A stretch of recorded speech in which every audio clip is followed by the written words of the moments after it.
거룩한 시 사랑으로 싹트다라는 제목으로 하나님의 말씀 살펴보도록 하겠습니다.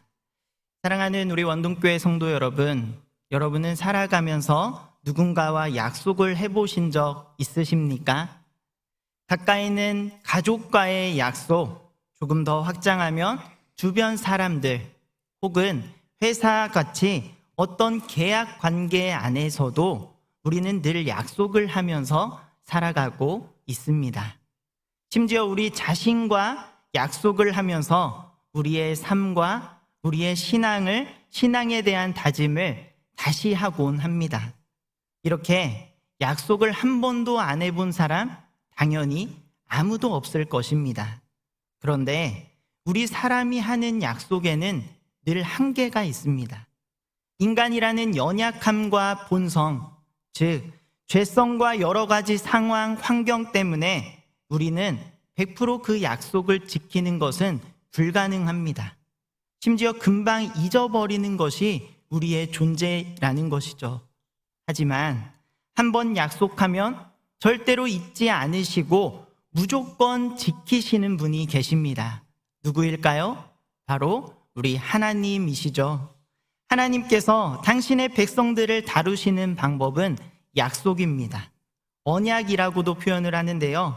성경을 그래서 언약의 책, 약속의 책이라고 부르기도 합니다. 그중에 오늘 우리가 함께 살펴본 본문은 하나님께서 이사야 선지자에게 거룩한 씨라는 약속의 말씀을 주시는 장면입니다. 이사야 선지자, 주전 8세기의 남유다 왕이었던 우시야, 요담, 아하스, 그리고 히스기야 왕 시대에 약 50년 동안 예루살렘을 중심으로 활동했던 선지자입니다. 당시 국제적인 정세를 살펴보면 아수르가 고대 근동 주변을 정복하고 계속해서 세력을 확장시키고 있었습니다. 이에 북이스라엘이 BC 722년 아수르에게 완전한 멸망을 당하게 됩니다. 남유다 역시 아수르와 이방 나라들로부터 공격을 받으면서 큰 시련과 민족적 위기 가운데 고통을 당하고 있었습니다. 그러나 여러분, 이들의 가장 큰 위기의 핵심은 이런 외부의 침략이 아니라 그들의 신앙이 하나님 앞에 말로 표현할 수 없을 정도로 죄악이 가득했다라는 것에 있습니다. 이스라엘 남유다의 신앙 상태를 이사야 1장부터 5장에 이르기까지 기록하고 있습니다. 하나님께서 이스라엘의 죄에 대한 질책을 기록하시면서 그들의 우상 숭배와 이방의 가증한 풍속을 따르고 부패한 지도자들은 백성을 어긋난 길로 인도하고 있었기 때문에 그들을 심판하실 것이다. 이사야 말씀을 통하여 강하게 경고하고 계십니다. 하나님께서는 이스라엘 백성들을 포도원의 농부와 같이 세심하게 돌보았으나 이스라엘은 하나님을 배반하고 다른 신들을 섬겼으며 하나님 백성다운, 오늘날로 표현하면 그리스도인다운 삶을 전혀 살아내지 못했습니다. 결정적으로 이사야 5장 24절 말씀을 보면 여호와의 율법을 버리고 이스라엘의 거룩하신 이의 말씀을 멸시하였다라고 분명하게 기록하고 있습니다. 그리고 오늘 우리가 함께 살펴본 이사야 6장 말씀, 하나님께서 이사야를 선지자로 부르는 장면이다라고 해서 우리가 소명장이라고 불리는 그런 말씀입니다. 여러분, 하나님의 말씀은 그 시대에서 끝나는 것이 아니라 오늘을 살아가는 저와 여러분에게도 동일하게 적용되는 말씀인 줄 믿습니다. 오늘 말씀의 제목에도 포함되어 있습니다. 거룩한 씨. 거룩한 씨란 무엇이고 과연 어떤 의미를 가지고 있을까요? 오늘 이 시간 가운데 하나님의 귀한 은혜와 깨달음이 저와 여러분에게 가득하시기를 주님의 이름으로 축복합니다. 특별히 하나님의 자녀인 우리가 10월 26일 영혼 사랑 축제를 앞두고 어떤 마음가짐의 모습으로 살아가야 하는 것인지 우리에게 주시는 교훈 3가지로 나누어 살펴보도록 하겠습니다. 먼저 첫 번째입니다. 우리 죄를 깨닫게 하시는 하나님께 순종해야 합니다. 우시야 왕이 죽던 해에 이사야는 환상을 보게 됩니다. 1절부터 살펴보시면 성전에서 주께서 높이 들린 보좌에 앉으시고 그 옷자락이 성전에 가득한 모습을 바라보게 됩니다. 이어서 스랍들, 즉 천사들이 하나님 영광 앞에 얼굴과 발을 가리고 거룩하다, 거룩하다, 거룩하다, 만군의 여호와여 그의 영광이 온 땅에 충만하도다 고백하며 하나님을 찬양합니다. 그때 문지방의 터가 요동하며 성전에 연기가 충만하므로 하나님께서 당신의 위엄과 영광을 나타내 보이셨습니다. 강렬한 하나님의 영광과 하나님의 빛이 비추자 천사들 또한 자신을 감히 나타낼 수가 없어 얼굴과 발을 가리게 된 것입니다. 마찬가지로 이사야, 하나님의 거룩하심과 영광을 마주하게 되자 자신의 모든 민낯, 죄를 깨닫게 되었고 감히 하나님을 바라볼 수도 하나님께 나아갈 수도 없는 존재라는 것, 자기가 죽임 당해야 할 마땅한 죄인이라는 사실을 깨닫게 된 것입니다. 우리 다 같이 오늘 5절 말씀을 함께 읽어보도록 하겠습니다. 시작. 그때 내가 말하되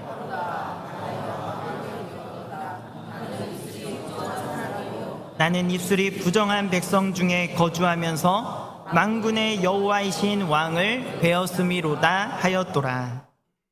이사야가 거룩한 하나님 영광 앞에 탄식하며 울부짖었던 이 장면은 마치 우리가 깨끗하게 청소해 놓은 방에서 그 창틈 사이로 작은 이 한 줄기 빛이 비치는 것과 같습니다. 무슨 말이냐? 우리가 아무리 깨끗하게 청소를 한다 할지라도 그곳에 빛이 비치면 어떻습니까, 여러분? 그곳에 여전히 수많은 먼지가 떠다니는 것을 우리가 발견할 수가 있습니다. 겉으로 보기에는 전혀 문제가 없는 것 같이 보여도, 그리고 죄가 없는 것처럼 보인다 할지라도 하나님의 거룩한 영광 앞에 서게 되면 눈에 보이지 않던 먼지가 다 비춰서 드러나듯이 우리의 모든 죄와 더러움은 하나님 영광 앞에 전부 다 드러나게 되어 있다라는 겁니다. 그러나 사랑하는 여러분, 이 말씀은 우리를 낙담시키는 것이 아니라 우리를 더욱더 겸손하게 하시는 하나님의 깊으신 뜻이 담겨 있습니다. 빛이신 하나님께 가까이 다가가면 다가갈수록 어둠이 걷히면서 우리 자신을 더 명확하게 바라볼 수 있기 때문입니다. 이사야가 거룩하신 하나님 앞에 자신의 모든 죄를 탄식하며 애통하는 마음으로 고백하자 하나님께서는 제단 숯불을 이사야 입술에 닿게 하셨고 그의 악을 제하고 죄 용서를 7절입니다. 선언하셨습니다. 죄인을 다시 일으켜 세우시는 사랑과 그리고 은혜가 풍성하신 하나님의 모습을 우리가 바라볼 수 있는 것입니다. 우리의 부족함, 우리의 한계를 분명히 느끼게 하시고 이제 하나님만을 의지하게 하신 것입니다. 하나님께서는 하나님만을 전적으로 의지하는 자들에 대해서 절대로 외면하시는 분이 아닙니다.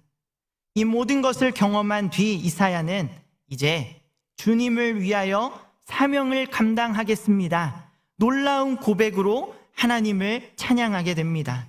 우리 다 같이 오늘 8절 말씀을 읽어보도록 하겠습니다. 내가 또 주의 목소리를 들으니 주께서 이르시되 그때 내가 이르되 내가 여기 있나이다 나를 보내소서 하였더니 아멘. 사랑하는 우리 원동교회 성도 여러분, 우리 안에 있는 크고 작은 죄를 깨닫게 하시는 하나님께 우리의 모든 죄를 회개함으로 하나님의 크고 놀라운 사랑, 하나님의 용서하심을 경험하시기를 바랍니다. 하나님의 사랑을 경험한 이사야가 했던 고백입니다. 내가 여기 있나이다 나를 보내소서. 이 고백은 앞으로 하나님 영광을 드러내는 일에 자신의 모든 것을 바치겠다라는 목숨을 건 결단이었습니다. 실제로 여러분, 많은 선지자와 예수님의 제자들 그리고 사도들이 하나님 부르심에 순종함으로 자신의 모든 것을 바쳤습니다. 그러나 감옥에 갇히기도 하고 심지어 죽기까지 하나님의 말씀, 십자가의 사랑을 전하는데 자신의 모든 것을 걸고 사명을 감당하였습니다. 이사야 또한 이후 므낫세 왕에 의하여 혹독한 방법으로 결국 죽임을 당함으로 이 땅에서의 생을 마무리하게 됩니다. 그리고 이제 하나님께서 우리를 하나님의 나라와 복음을 전하는 자로 우리의 가정과 우리의 이웃과 그리고 우리 주변 모든 이들에게 모든 상황과 시간 속으로 우리를 보내고 계십니다. 우리를 각자의 자리로 보내실 때 머뭇머뭇거리는 것이 아니라 오직 하나님 한 분만을 의지하며 순종으로 반응하시기를 간절히 소망합니다. 오늘 이 시간 성삼위 하나님께서 하나님의 영광의 빛을 비추시며 누가 우리를 위하여 갈고 우리들을 향하여 묻고 계십니다. 바라기는 내가 여기 있나이다 나를 보내소서. 이 고백이 저와 여러분의 믿음의 고백이 되시기를 주님의 이름으로 축복합니다. 두 번째입니다. 신실하신 하나님의 약속을 신뢰해야 합니다. 하나님께 자신의 모든 것을 바치고 헌신하기로 결단한 이사야는 이어지는 하나님 명령에 귀를 기울입니다. 그런데 예상하지 못한 방향으로 하나님께서 말씀하십니다. 우리 다 같이 9절, 10절 말씀을 읽어보도록 하겠습니다. 여호와께서 이르시되 가서 이 백성에게 이르기를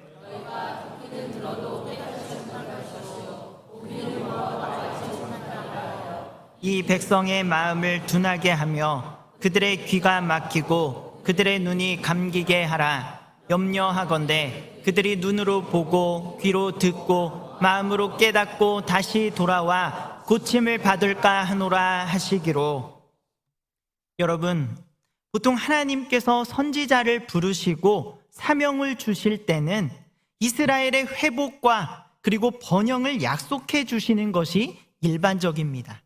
그러나 이사야에게 하시는 명령을 살펴보면 백성들이 들어도 전혀 깨닫지 못할 것이고 보아도 알지 못할 것이므로 그들의 마음을 둔하게 하며 귀가 막히고 눈이 감기게 하라라고 말씀하십니다. 이 명령을 들은 이사야 얼마나 당황했을지 모르겠습니다. 구원이 아니라 심판이 임한다는 사실을 접했기 때문에 어떻게 보면 이사야는 힘이 빠지고 자신이 감당해야 할 일들을 실행하기도 전에 좌절했을지도 모릅니다. 그러나 이 말씀은 사실 이사야가 감당할 사역의 결과가 어떠한지를 하나님께서 먼저 보여주시는 겁니다. 바로 백성들의 마음이 너무나 완악하기 때문에 이사야가 하는 사역이 어렵고 힘들 것이다, 이것을 말씀하시면서 변화되지 않는 백성들 때문에, 이들의 냉담한 반응 때문에 흔들리지 말고 좌절하지 말아라. 확고한 마음으로 오직 하나님만 바라보며 순종하고 하나님의 이 약속을 신뢰하라라는 하나님의 깊으신 뜻이 담겨 있는 겁니다. 사랑하는 여러분, 우리가 살아가고 있는 시대와 너무나 유사하지 않습니까? 우리가 아무리 십자가의 사랑을 들고 그들에게 선포하고 그들에게 다가가고 전해도 우리에게 돌아오는 것은 냉담한 반응뿐이기 때문입니다. 그래서인지 이사야가 답답한 마음으로 하나님 앞에 호소하죠. 하나님, 어느 때까지입니까? 이렇게 호소하며 묻자 하나님께서 11절, 12절 말씀입니다. 성읍들은 황폐하여 주민이 없으며 가옥들에는 사람이 없고 이 토지는 황폐하게 되며 여호와께서 사람들을 멀리 옮기셔서 이 땅 가운데 황폐한 곳이 많을 때까지다. 일관된 논조로 하나님께서 답변을 하십니다. 하나님께서 장차 다가올 심판의 모습으로 성읍들은 황폐하게 될 것이고 사람들은 포로로 끌려가는 멸망의 모습을 보여주고 계신 것입니다. 실제로 BC 586년 예루살렘이 바벨론에 의하여 함락되면서 이 예언의 말씀이 성취됩니다.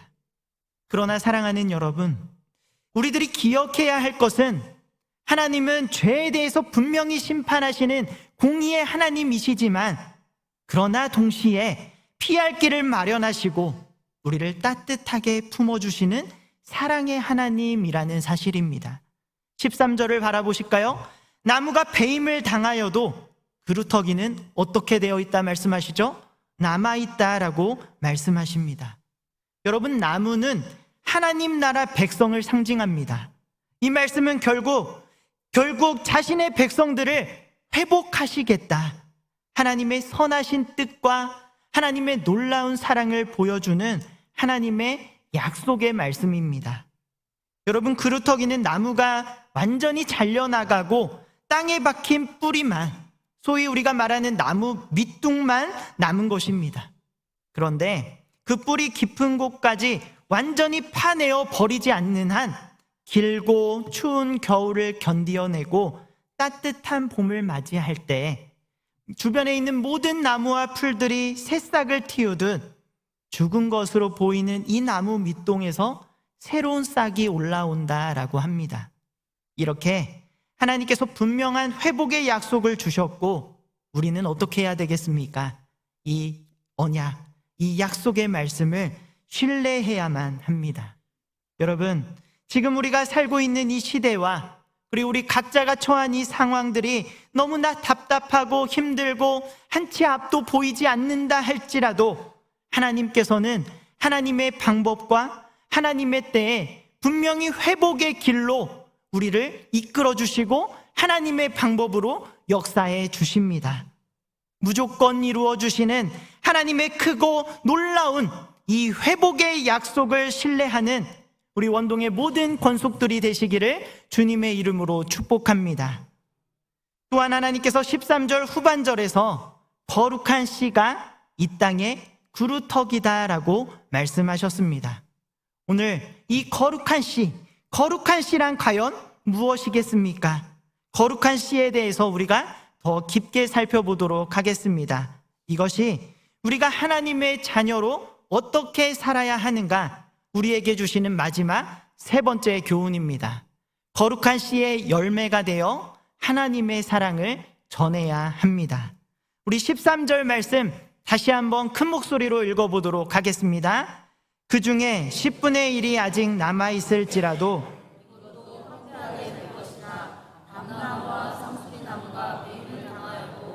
그 그루터기는 남아있는 것 같이 거룩한 씨가 이 땅에 그루터기니라 하시더라.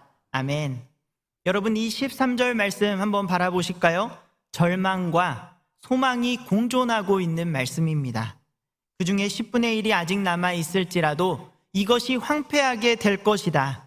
앞부분만 바라보면 하나님의 심판의 심각성을 분명히 선포하고 있습니다. 바로 백성의 10분의 1이 남아있지도 않을 것이고, 그리고 이들조차도 황폐하게 될 것이다. 완전한 멸망을 예고하고 있기 때문입니다. 그리고 나라는 나무를 베어낸 뒤 불태워버린 숲과 같이 완전히 황폐해질 것입니다. 그러나 이어지는 13절 후반절 말씀을 바라보실까요? 밤나무와 상수리나무가 배임을 당하여도 그 그루터기는 남아있는 것 같이 거룩한 씨가 이 땅에 그루터기니라 하시더라.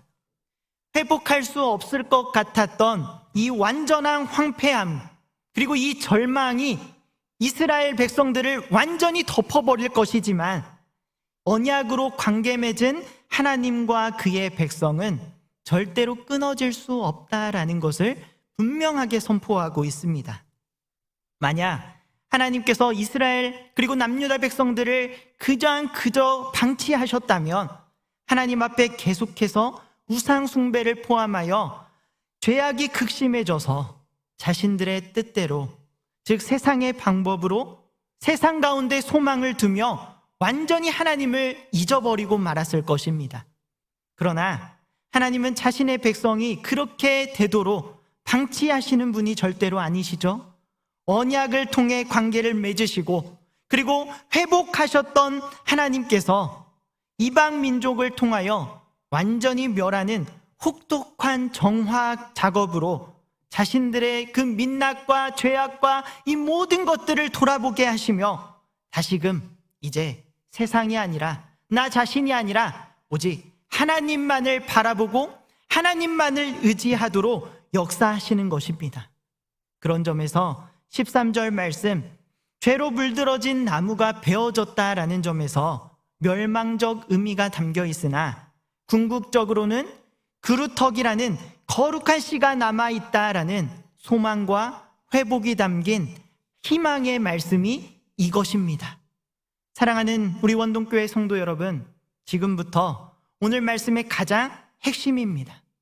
거룩한 씨는 하나님의 나라의 회복의 기초가 되는 존재들을 상징적으로 표현하는 그러한 단어입니다. 그리고 이것은 곧 장차 이 땅에 오실 예수 그리스도를 상징합니다. 하나의 씨앗이 심겨 뿌리가 형성되고 이어서 줄기가 돋아나고 그곳에서 잎사귀와 꽃 그리고 열매가 차례차례 나오는 것처럼 예수님께서 우리를 위하여 거룩한 씨앗이 되셔서 우리와 같은 인간의 몸으로 이 땅에 심기셨습니다. 그리고 우리의 모든 죄를 대속하기 위함으로 고난을 당하시고 십자가에서 죽으셨습니다. 죽음으로 끝난 것이 아니죠. 3일 만에 부활하심으로 완전하고도 거룩한 꽃을 피워 하나님 나라의 회복을 이루셨습니다. 예수님으로 하나님의 나라가 회복되고 그 열매로 하나님을 믿는 저와 그리고 여러분, 우리 성도가 나타나게 된 것입니다. 여러분, 그런 점에서 우리가 바로 예수 그리스도라는 거룩한 씨의 열매다라는 겁니다. 그렇다면 우리가 이 열매로서 우리에게 주어진 사명이 과연 무엇입니까? 바로 거룩한 씨이신 예수 그리스도를 우리 가정을 포함하여 하나님을 전혀 모르고 헤매고 있는 자들에게 기쁜 소식, 바로 십자가의 복음을 증거하는 것입니다. 바라기는 거룩한 씨인 예수 그리스도의 열매인 저와 여러분, 우리에게 맡겨진 이 귀한 사명을 두렵고 그리고 떨리는 마음으로 하나님의 사랑을 우리의 가정으로, 우리의 이웃에게, 우리가 있는 그곳에서 나타내고 전하는 데 힘쓰는 저와 여러분 모두가 되시기를 간절히 소망합니다. 저와 여러분의 모든 말과 행동, 우리의 모든 삶을 통해 오직 예수 그리스도만 밝히 드러나고 오직 그분만 높아질 수 있도록 하나님 나라 백성다운 거룩한 삶을 살아내는 저와 여러분 모두가 되시기를 주님의 이름으로 축복합니다. 말씀을 정리하며 저의 한 가지 경험을 여러분들에게 들려드리도록 하겠습니다. 제가 학창 시절에 장애가 있는 한 친구가 있었습니다. 젊을 때 우리가 학창 시절에 다 같은 마음 아닙니까? 한 부족한 친구, 약점이 보이는 친구가 있으면 모두가 이럴 때 참 한마음이 돼서 그 친구를 괴롭히는 데 앞장서죠. 모두가 그랬습니다. 그런데 저는 그 친구를 바라볼 때마다 하나님께서 주시는 긍휼한 마음이 제 마음속에 있었습니다. 그래서 친구들이 괴롭힐 때 막아주기도 하고 그 친구가 학교 생활을 하는데 필요한 학용품이나 물건들을 그 사물함에 넣어주어 채워주기도 했습니다. 때로는 제가 너무나 작고 왜소하다 보니 그 괴롭히는 친구들이 저를 조롱하고 저를 괴롭힌 적도 있습니다. 하지만 이렇게 작은 사랑을 나누고 실천하다 보니 그 친구가 어느 순간 저를 잘 따르기도 하고 저를 의지하기도 하고 무엇보다 저를 참 좋아해 줬던 기억이 있습니다. 그러면서 저는 그 친구에게 하나씩 그리고 천천히 다가가 예수 그리스도의 이 십자가의 복음을 전했습니다. 그리고 놀랍게도 이 친구가 교회에 출석하는 은혜를 경험하게 되었습니다. 사랑하는 여러분, 우리가 품은 한 영혼, 이 한 영혼을 향한 작은 사랑과 관심이 그 사람의 인생을 바꿀 수가 있는 것입니다. 하나님께서는 여러분을 통하여 한 영혼을 구원하시기를 원하십니다. 오늘 여러분이 품은 한 사람을 위하여 사랑을 실천하고 복음을 전하는 주인공이 되시기를 간절히 소망합니다. 그리고 여러분 꼭 기억하시기를 바랍니다. 영혼 사랑 축제는 단 한 번의 초대, 단 한 번의 만남과 한 시간, 그 시간으로 모든 것이 끝나버리는 행사가 아닙니다. 하나님께서 우리에게 맡기신 한 영혼을 위해 지속적으로 그를 사랑하고 꾸준히 관심을 갖고 끝까지 품어주는 것이 우리에게 주어진 진정한 사명이다라는 겁니다. 우리의 작은 관심과 지속적인 사랑이 그 영혼을 하나님께로 인도하는 큰 통로가 됩니다. 물론 여러분 쉽지가 않습니다. 지난 명절 연휴 기간 동안 저도 이제 지방으로 내려가서 가족들과 함께 시간을 보냈습니다. 그곳에서 저희 부모님이 요청하시더라고요. 가족들을 위하여 기도해달라. 믿지 않는 가족이 너무나 많이 있습니다. 목사인 저도 교회에서 기도하라라고 하면 부담 없이 기도합니다. 근데 믿지 않는 자들 앞에서 기도를 해야 하니 내가 무슨 말로 기도할 수 있을까? 내가 어떤 표현으로 해야 이들에게 거부감이 없을까? 참 고민이 많이 되더라고요. 제가 핸드폰에 어떤 내용으로 기도하면 좋을까? 그 할머니 집을 방문하는 그 길에서 키워드를 하나씩 적어봤습니다.